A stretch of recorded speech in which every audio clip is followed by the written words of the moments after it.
The evening sun cast long shadows across the polished hardwood floor of the corner office.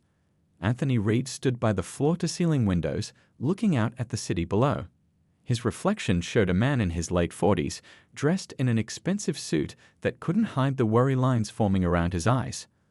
On his desk sat the latest company reports, all neatly arranged in folders with the Horizon Technologies logo. The numbers told a story, and it wasn't a good one. Employee satisfaction had dropped by 30% in just 6 months. People were quitting left and right. Something was very wrong with the company he had built from nothing. "I don't understand," Anthony muttered, running a hand over his closely trimmed beard. "We offer competitive pay, good benefits. Why are people so unhappy?" He pressed the intercom button. "Putty, could you come in here, please?"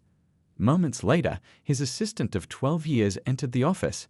Patty Chen had been with him since the days when Horizon operated out of a converted garage. She knew the company almost as well as he did. "These reports can't be right," Anthony said, tapping the folders. "Have you noticed anything? People seem okay when I walk through the offices." Patty gave him a knowing look. "That's because they know the CEO is coming. Everyone puts on their best face when you're around." Anthony sank into his chair. "My father always said a business is only as good as how it treats its lowest paid worker."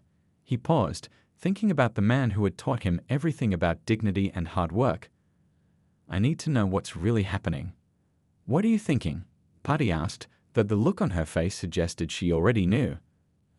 "I need to see it for myself, not as the boss, but as one of them." Anthony leaned forward, energy suddenly returning to his voice. "I need to go undercover." Patty's eyebrows shot up. "You're the face of the company. Your picture is in the lobby. We can work around that." Anthony stood up and paced the room. "I'll grow out my beard, change my hairstyle, maybe wear glasses. Most of our newer employees have never met me in person anyway, especially at the regional offices." "And what exactly will you do? Just walk in and ask for a job?" Anthony snapped his fingers. "No, but that gives me an idea. What about that documentary crew that contacted us last month? The one doing a piece on jobs in the tech industry." "You mean Work-Life America?" Patty asked. "Yes. We tell them we're interested, but suggest a twist. Their host works different positions at our company. Except the host won't be their guy, it'll be me." Patty looked skeptical. "And you think they'll go for that?" "They get exclusive access to a Fortune 500 company. Trust me, they'll go for it." Anthony's mind was already racing ahead. "We'll need to bring them in on the secret, of course. Have them sign NDAs. But their cameras will give me the perfect cover to ask questions, to be somewhere I normally wouldn't be." Patty began making notes on her tablet. "Which locations do you want to visit?" "All of them, starting with customer service here in Dallas. Then the warehouse in Atlanta, tech support in Chicago, and marketing in Phoenix." "That's a lot of ground to cover." 3 weeks, Anthony decided. 1 week here, then 2 weeks on the road. "I'll need a new wardrobe. Nothing fancy, just regular clothes." He laughed suddenly. "I haven't worn jeans to work in 15 years. "What about the executive committee meeting next week? The quarterly review?" Anthony waved his hand. "Reschedule it. Say I'm taking personal time. Family matters." "And you are," Patty said with a small smile. "This company is your family." Anthony nodded, feeling certain of his decision. For the first time in months, the weight on his shoulders felt lighter. "I built this company on respect and opportunity for everyone. If that's not what's happening anymore, I need to fix it." "What should I call you?" Patty asked. "When you're not you." Anthony thought for a moment. "Call me David, David Turner." He looked down at his hands, smooth from years of office work. "I might need some help making these look like they've done actual labor." "I'll add bandages and work gloves to the shopping list," Patty said, her fingers flying across the screen. "Anything else?" Anthony looked again at the city stretching out below his window. Somewhere out there, in the buildings that housed his company, something had gone very wrong. And he was determined to find out what it was. "Yes," he said quietly. "Get me everything you can on our regional managers. I want to know exactly who I'll be working for." The barber's scissors snipped away, dark curls falling to the floor. Anthony watched in the mirror as his carefully maintained haircut transformed into something more casual, almost scruffy. "A little more on the sides," he instructed. "I need to look completely different." 2 weeks had passed since his decision to go undercover. The production company had eagerly agreed to his plan, seeing the potential for a compelling story. Now, the transformation was nearly complete. "You sure about the beard?" the barber asked, gesturing to Anthony's neatly trimmed facial hair. "Let it grow out," Anthony confirmed. "The messier, the better." Later that evening, Anthony stood in his living room, practicing his new walk. Gone was the confident stride of a CEO. Instead, he hunched his shoulders slightly, making himself appear smaller, less commanding. "How's this?" he asked Patty, who sat on his couch reviewing the final details of their plan. "Still too much swagger," she replied, not looking up from her tablet. "Remember, you're David Turner, new hire, nervous about keeping his job. You're not the man who runs the place." Anthony sighed and tried again, this time with more hesitation in his step. "Better," Patty nodded. "Now let's go through your story one more time. I'm David Turner, 45 years old, recently downsized from a middle management position at a tech company that went under. I'm starting over, trying to rebuild my career from the ground up. I agreed to be part of this documentary to show what it's like for older workers in the job market. And if someone asks about your education, state college, business degree, nothing fancy." "Good." Patty handed him a worn leather wallet. Driver's license, credit cards, even a faded photo of a dog, all in David Turner's name. Anthony opened the wallet, impressed by the attention to detail. "You thought of everything." "That's why you pay me the big bucks," Patty smiled. "One last thing." She handed him a cheap wristwatch to replace his usual luxury timepiece. "A CEO's watch costs more than what David would make in 3 months." The following Monday, Anthony, now fully transformed into David, arrived at Horizon's customer service center. The documentary crew, now his accomplices, filmed as he entered the building for his first day of training. The customer service floor was a maze of cubicles filled with the constant chatter of representatives on phone calls. David's stomach tightened. Despite owning the building, he felt like a stranger. "Turner?" A woman approached, clipboard in hand. "I'm Renee, the floor supervisor. You're late." "Sorry." David mumbled, his CEO confidence momentarily forgotten. "Parking was." "Save it," Renee cut him off. "We've got calls in the queue. Follow me." As they walked through the department, David noticed things he'd never seen during his official visits. The carpet was worn thin in spots. The break room refrigerator had an out-of-order sign taped to it that looked months old. Several ceiling tiles showed water stains. "This is Grace," Renee said, stopping at a cubicle where a woman in her 50s sat. "She'll be training you." "Grace, this is David, your shadow for the week. And apparently he's bringing cameras." She gestured to the documentary crew with obvious annoyance. Grace's tired eyes brightened slightly. "Oh, you're with that work-life show? My daughter loves that program." "That's us," the director said cheerfully. "Just pretend we're not here." Renee walked away, already focused on something else. Grace gestured to a chair beside her desk. "First day jitters?" she asked kindly. David nodded, genuinely nervous. "It's been a while since I've done customer service."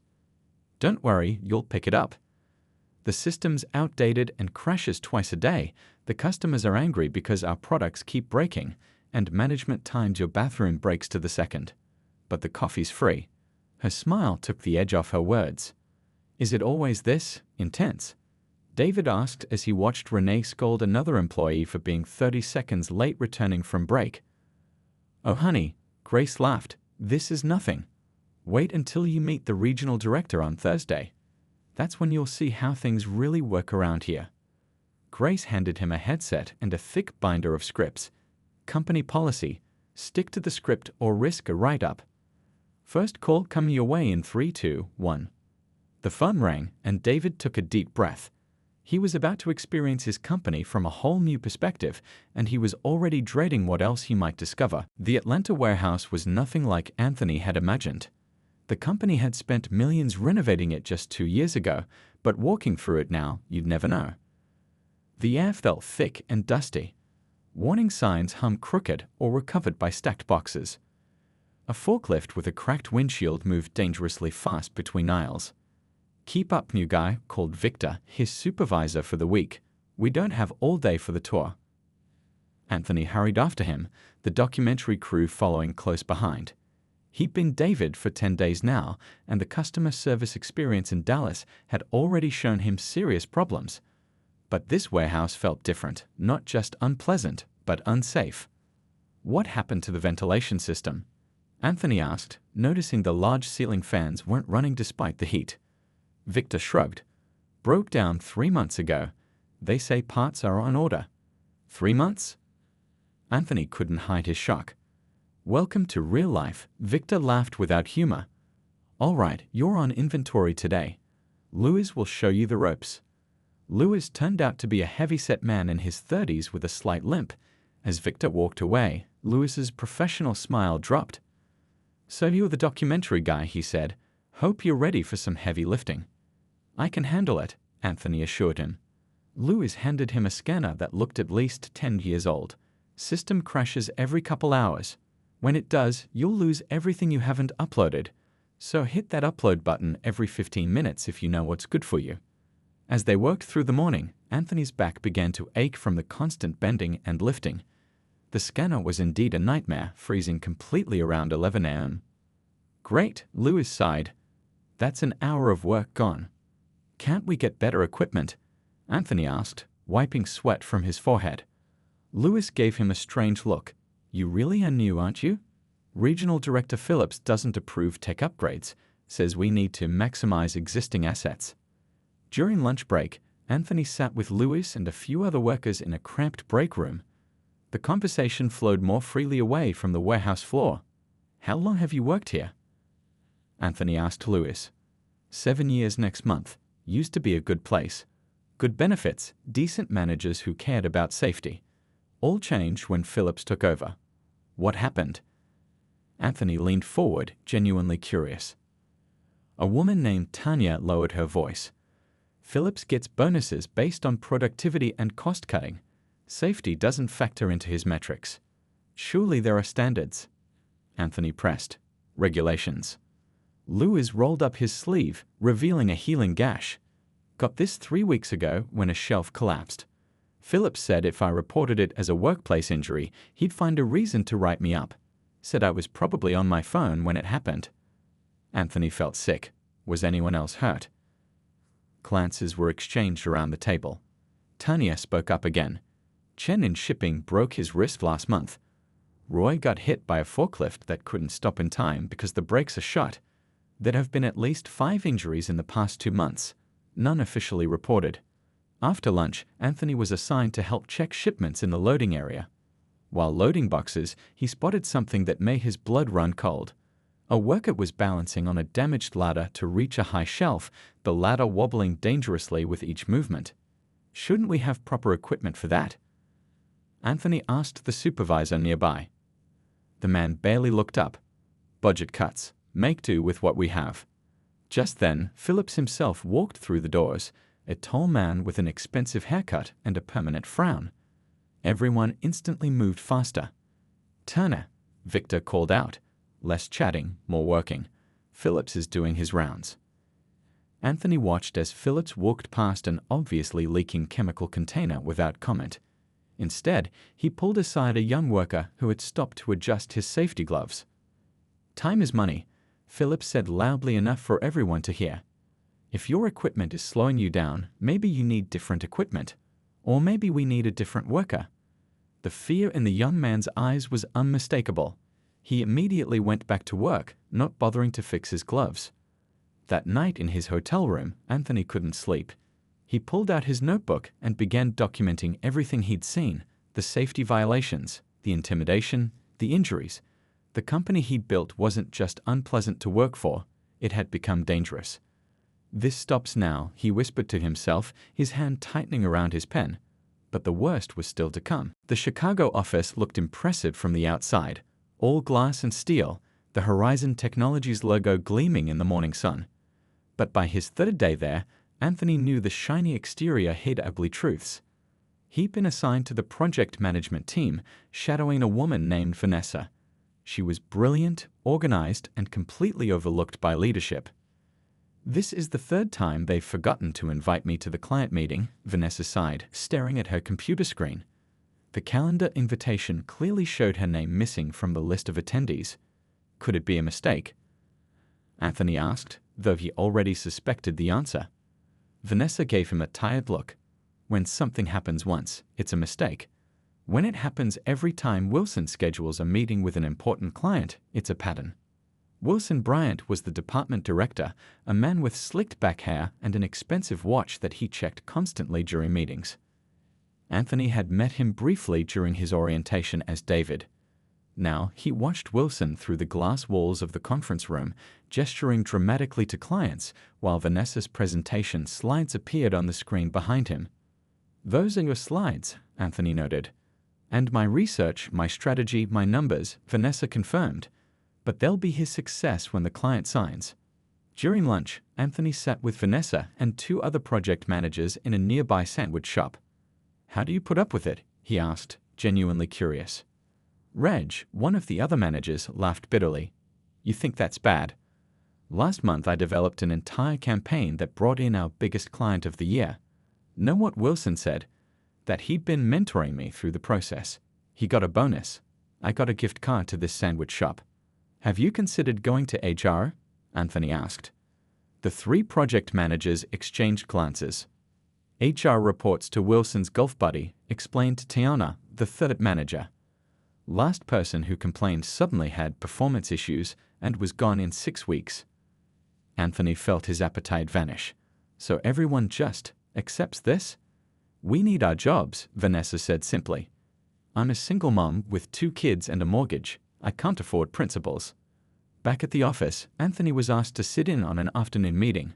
Wilson was reviewing team performance metrics with his management group. "Turner, grab me a coffee before we start," Wilson ordered without looking up from his phone. Anthony awkwardly stood up. "Sure. Anyone else want anything?" As he waited for the coffee machine, he overheard Wilson in the small kitchen nearby, talking with another director. "Henderson's been pushing that diversity initiative again," Wilson was saying. "Keeps asking why we don't have more people of color in leadership." The other man laughed. "What did you tell him?" "Same thing as always, that we promote based on merit." Wilson's voice dropped slightly. "Between us, I've got a system. Keep them busy, keep them thinking they're next in line, but never quite get there." "Works for women too," the other man added. "Exactly. Why rock the boat? The current arrangement works perfectly for us." Anthony nearly dropped the coffee mug. He stood frozen, his heart pounding. This wasn't just bad management. This was deliberate discrimination happening in his company under his name. He returned to the meeting room, hands shaking slightly as he set the coffee down. For the next hour, he watched Wilson with new eyes. He noticed how Wilson directed questions to the white men in the room, how he interrupted Tiana repeatedly, how he took credit for Raj's work without a second thought. That evening, the documentary crew interviewed Anthony about his experience so far. "How does it feel, working as part of this team?" the director asked. Anthony struggled to stay in character. "I'm learning a lot about how things really work here." "Is it what you expected?" Anthony looked directly into the camera. "No, it's nothing like what I expected." Later, alone in his hotel room, Anthony called Putty. "I've seen enough," he said, his voice tight with anger. "The company I built is being destroyed from the inside. These managers, these directors, they're betraying everything we stand for." "What are you going to do?" Putty asked. Anthony looked at the notes he'd been gathering, the recordings, the evidence of everything he'd witnessed.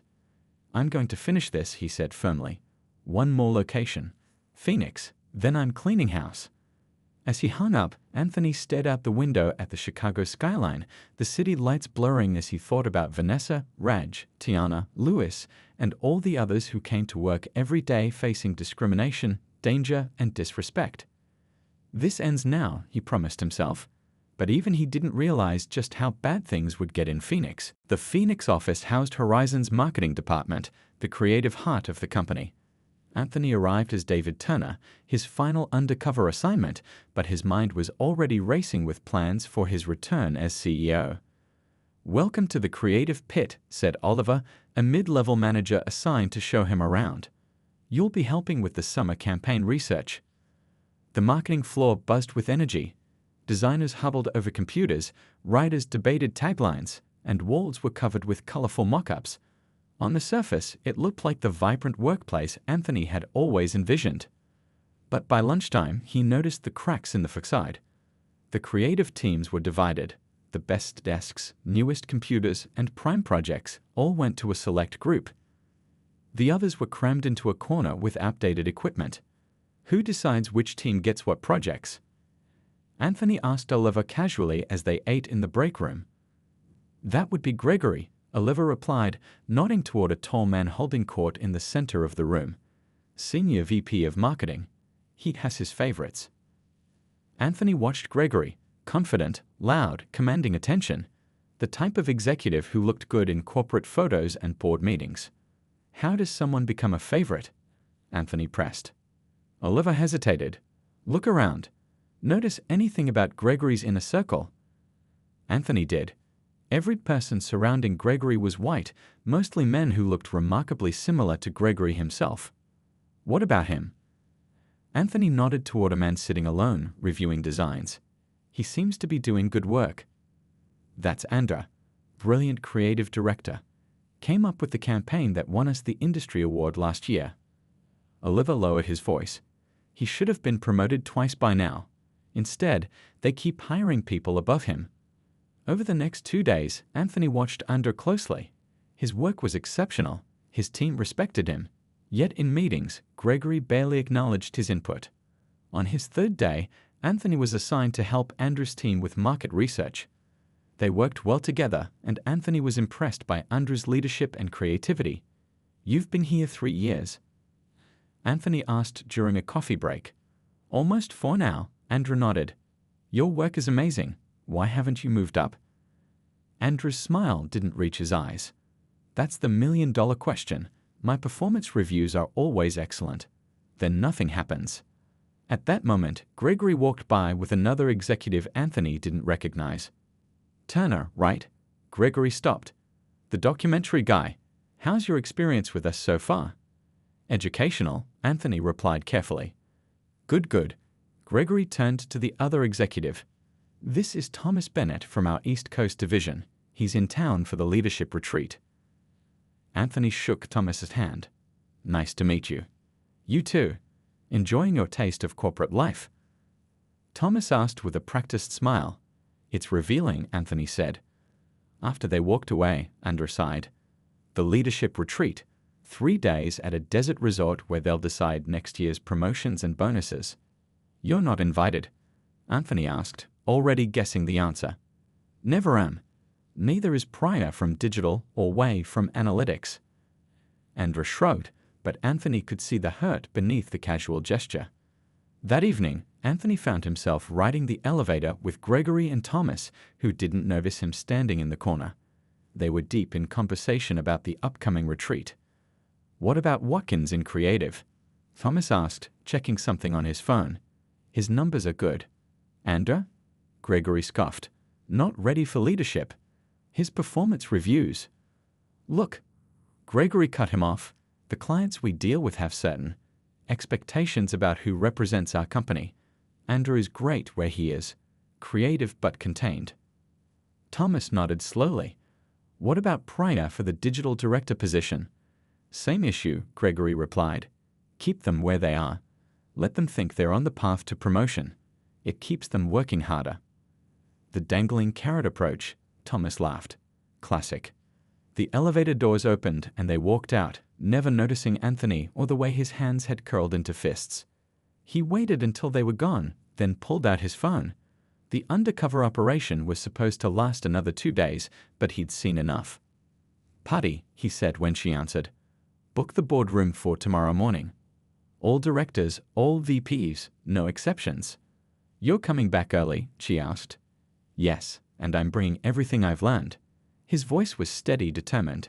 It's time to show them exactly who they've been working for. As Anthony ended the call, he looked at his reflection in the elevator's mirrored wall. The beard, the casual clothes, the practiced slouch of David Turner were all still there. But the eyes that stared back were undeniably those of the CEO, and they'd burned with a purpose that would shake Horizon Technologies to its core. The boardroom fell silent as Anthony walked in. Gone was the scruffy beard and casual clothes of David Turner. He wore a perfectly tailored suit, his posture straight and commanding. For 3 weeks, he had been invisible to these executives. Now, every eye in the room followed him. "Thank you all for coming on such short notice," Anthony said, taking his place at the head of the table. Patty stood nearby, laptop open and ready. The faces around the table showed various levels of confusion. Gregory from marketing checked his watch impatiently. Thomas from the East Coast division whispered to someone beside him. Phillips from the Atlanta warehouse looked annoyed at the interruption to his schedule. "I've called this emergency meeting," Anthony continued, "because our company is failing." That got their attention. Several executives sat up straighter. "The numbers look fine," ventured Harold from finance. "Last quarter's profits were—" "I'm not talking about profits," Anthony cut him off. "I'm talking about people, our people." He nodded to Putty, who dimmed the lights. A projector hummed to life, displaying a photograph on the wall screen. It showed Anthony, as David Turner, standing beside Grace at the customer service desk in Dallas. "For the past 3 weeks," Anthony said quietly, "I've been working undercover in our offices across the country. I've been in customer service, warehousing, project management, and marketing. I've seen our company through the eyes of our employees." The room erupted in surprised murmurs. Gregory's face drained of color. Phillips shifted uncomfortably in his seat. "This is highly unusual," protested Wilson from the Chicago office. "If you had concerns, there are proper channels."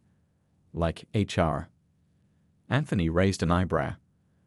"The same HR that reports directly to you and has ignored multiple complaints about your management style?" Wilson's mouth snapped shut. "Let me show you what I found," Anthony continued. For the next 20 minutes, he presented evidence from each location, photos of safety violations in the Atlanta warehouse, recordings of discriminatory conversations, screenshots of emails revealing systematic barriers to advancement for certain employees. "In Dallas," Anthony said, pointing to a new slide, "I met Grace, who hasn't received a raise in 3 years despite perfect performance reviews. In Atlanta, I worked with Lewis, who was injured on the job and threatened with termination if he reported it. In Chicago, I watched Vanessa create brilliant work only to have Wilson take credit for it. And in Phoenix," he looked directly at Gregory, whose face had gone from pale to sickly gray. "In Phoenix, I heard you and Thomas openly discussing how to prevent qualified employees from advancing because they don't fit your preferred image." Thomas tried to protest. That conversation was taken out of context. "I have it on tape," Anthony said flatly, "every word." The board chair, Eleanor, who had been silent until now, finally spoke. "Anthony, while these allegations are serious, addressing them quietly might be better for company stability. Perhaps a series of internal reviews." "No." Anthony's voice was firm, but not loud. "We will not bury this. Transparency and accountability are core values of Horizon Technologies. At least, they were meant to be." He stood up, buttoning his suit jacket. "I founded this company to create opportunity, to build something where talent and hard work would be recognized regardless of who you are or what you look like. Somewhere along the way, we lost that vision."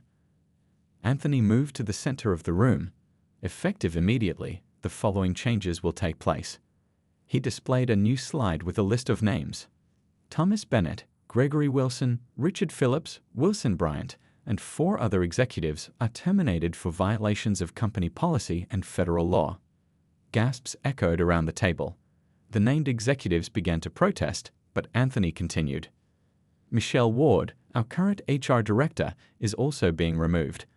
I've already contacted Rivera Consulting to conduct a full audit of our HR department and all promotion decisions made in the past 3 years." "You can't do this," Gregory sputtered. "The board would need to." "I own 51% of this company," Anthony reminded him calmly, "and the board has already been briefed on my findings." He looked around the room, meeting the eyes of each person.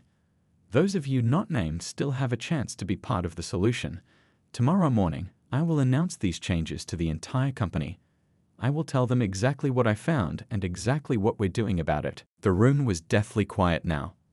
"We will rebuild Horizon Technologies on the values it was founded on," Anthony said, his voice steady and determined. "And we start by cleaning house." As if on cue, 2 security officers entered the boardroom. "Please escort these former executives to HR to process their termination," Anthony instructed. "They can collect their personal belongings, but their system access has already been revoked." As the named executives were led out, some protesting, others in shocked silence, Anthony turned to those who remained. "Tomorrow, we begin rebuilding. I suggest you all prepare for significant changes." 6 months after the dramatic boardroom confrontation, Horizon Technologies felt like a different company. Anthony stood in the customer service department in Dallas, not as an undercover boss, but as himself, CEO, founder, and now a much more familiar face to his employees. "The new break room looks amazing," Grace said, walking with him through the recently renovated space, "and the system upgrades have cut our call times in half." Grace now headed the newly formed Employee Advocacy Committee, a group with direct access to executive leadership. Her first act had been to create an anonymous reporting system where workers could flag concerns without fear. "How are the regional managers working out?" Anthony asked as they continued their tour. "Night and day difference," Grace replied. "When people know they'll actually be heard instead of punished, problems get solved faster." After firing the executives who had fostered discrimination and unsafe practices, Anthony had spent weeks personally interviewing their replacements. His only requirements: proven track records of ethical leadership and genuine commitment to the company's renewed values. The afternoon found Anthony in Atlanta, walking the warehouse floor with Louis, now the safety coordinator for all distribution centers. "We've gone 73 days without a single injury," Louis reported proudly, pointing to a large digital counter on the wall. "The new equipment arrived last month, and we've already seen a 15% increase in efficiency." "And the ventilation system?" "Working perfectly," Louis grinned. "No more feeling like we're working in an oven." Anthony nodded, taking in the transformed space. The floor was clean, equipment was in good repair, and most importantly, the workers moved with purpose rather than fear. "Your open-door policy is making a difference," Louise added as they walked. 2 weeks ago, a new hire spotted a potential problem with the loading dock. Instead of keeping quiet, she brought it directly to her supervisor. They fixed it that same day. "That's exactly how it should work," Anthony replied.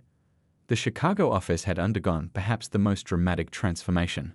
Vanessa, previously overlooked and undermined, now served as lead project manager. Her first official act had been to reorganize teams based on skills rather than favorites. The client presentation was a success, she told Anthony during their video call. They especially liked the new approach to the digital campaign. "The one you developed?" Anthony asked with a knowing smile. "Yes," Vanessa nodded. "And this time, I was the one who presented it." By late afternoon, Anthony's private jet touched down in Phoenix. The marketing department awaited his quarterly visit, but there was one meeting he looked forward to most.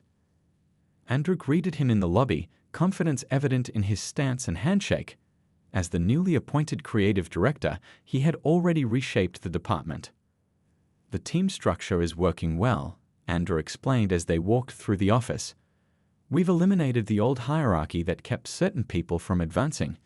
Projects are assigned based on skills and experience, not personal connections."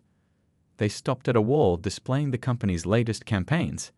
"This one," Andrew pointed to an award-winning design, "came from Prior's team. And this one from Y in analytics. Both would have been ignored 6 months ago." Later, Anthony addressed the gathered employees in the Phoenix office atrium. Similar meetings would happen at every location, either in person or via video. "A year ago," he began, "I realized I had lost touch with the company I built. I became so focused on growth and numbers that I forgot what matters most, the people who make Horizon what it is." The room was silent, everyone listening intently. "I failed you by becoming disconnected," Anthony continued. "By not seeing what was happening under my watch. That failure led to a culture I never intended, where some were valued while others were held back, where safety concerns were ignored, and where fear became a management tool. He paused, looking at the diverse faces watching him. The changes we've made over these 6 months are just the beginning. The new reporting systems, the restructured departments, the commitment to safety and fairness. These aren't just policies on paper. They're promises I make to each of you. Anthony moved away from the podium, choosing instead to stand closer to his employees. A company isn't its buildings or its stock price, it's its people. Every one of you deserves dignity, opportunity, and a workplace that values not just what you do, but who you are. He smiled, genuine warmth reaching his eyes. Thank you for giving me the chance to rebuild this company the right way, with all of you. The applause that followed wasn't polite or obligatory. It was real, heartfelt, the sound of a company transformed not just by policies, but by genuine respect for the people who gave it life.